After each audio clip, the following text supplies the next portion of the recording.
नमस्कार, मैं हूं जयश्री नागदा और आप देख रहे हैं सीबीसी न्यूज राजस्थान। रुख से जरा नकाब हटाओ मेरे हुजूर, ये बात इस वक्त चुनाव के मद्देनजर भाजपा के लिए बिल्कुल ठीक बैठ रही है, वो भी खासकर राजस्थान भाजपा के लिए।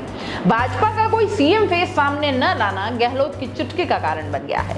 उन्होंने एक तरह से साफ शब्दों में ये कह दिया है कि सीएम फेस वसुंधरा ही बनेंगी तो छुपा क्यों रहे हैं।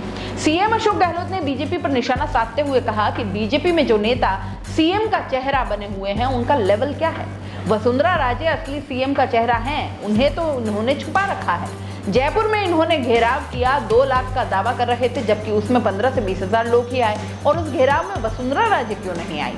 2 बार मुख्यमंत्री रही हैं, लाओ आगे उनको अगर मुकाबला करना है तो उनसे तो मुकाबला होगा नहीं। गहलोत सीएम हाउस पर मीडिया से बातचीत कर रहे थे।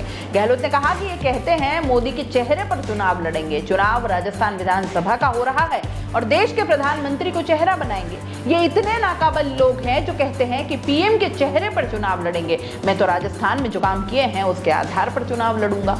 मोदी तो अंतर्राष्ट्रीय नेता हैं, विश्व गुरु हैं, उनको क्यों ला रहे हो। इनके जो मुख्यमंत्री के चेहरे बने हुए हैं, क्या ये लोग मुख्यमंत्री के चेहरे के लायक हैं? क्या आपको राजस्थान की जनता स्वीकार करेगी? गहलोत ने आगे कहा कि यहाँ बीजेपी के नेता 25 साल में भी चेहरा तक नहीं बन पाए हैं। 4-5 चुनाव जीतने के बावजूद भी इनका हाईकमान इन्हें अंडर एस्टिमेट कर रहा है।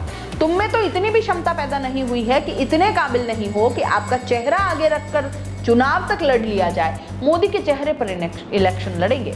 आगे उन्होंने कहा कि मुझ पर आरोप लगा रहे हैं कि मेरी सरकार बचाई, इसलिए मैं इस तरह की बातें कहता हूं। वसुंधरा राजे और कैलाश मेघवाल ने मेरी सरकार नहीं बचाई। उन्होंने अपना व्यू जरूर दिया था कि हमारे यहाँ हॉर्स ट्रेडिंग से सरकार गिराने की परंपरा नहीं है। जैसे महाराष्ट्र, मध्य प्रदेश और कर्नाटक में सरकार गिराई, ये कहना क्या गलत था? उन्होंने ठीक कहा। मैं तो उनका स्वागत करता हूँ। वसुंधरा राजे हो चाहे कैलाश मेघवाल हो, अगर आगे आकर कहते हैं कि हॉर्स ट्रेडिंग में सरकार गिराने की हमारी परंपरा नहीं रही, उसके बाद उनके लिए क्या कहूं। वह बात मैंने कही थी, उसको तो इन्होंने पीछे कर रखा है, बाकी चारों को आगे कर दिया है। आने वाले चुनाव में अब देखेंगे इनको जनता जवाब देगी। गहलोत कहते हैं कि बीजेपी के नेता कह रहे हैं कि मुख्यमंत्री को चोट नहीं लगी है, मैंने जानबूझकर पट्टा बांध रखा है। बीजेपी नेता कहें तो मेरी सीटी स्कैन रिपोर्ट भेज दूं।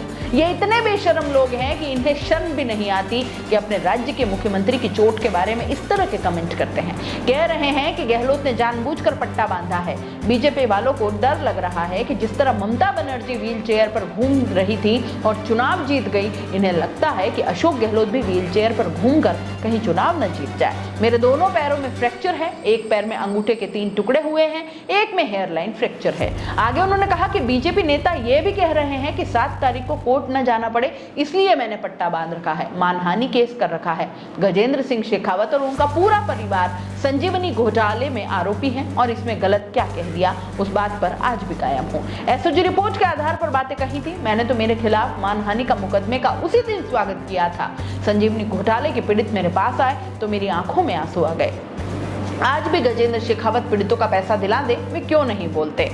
गहलोत ने आखिरी बार कहा कि बीजेपी में कई ऐसे नेता भी सीएम का चेहरा बने हैं जो भैरव सिंह शेखावत की सरकार गिराने के षड्यंत्र में शामिल थे। शेखावत जब अमेरिका इलाज के लिए गए थे तो लोग मेरे पास भी आए थे, सरकार गिराने में मदद कीजिए। मैंने साफ मना कर दिया था, उस समय मैं पीसीसी अध्यक्ष था।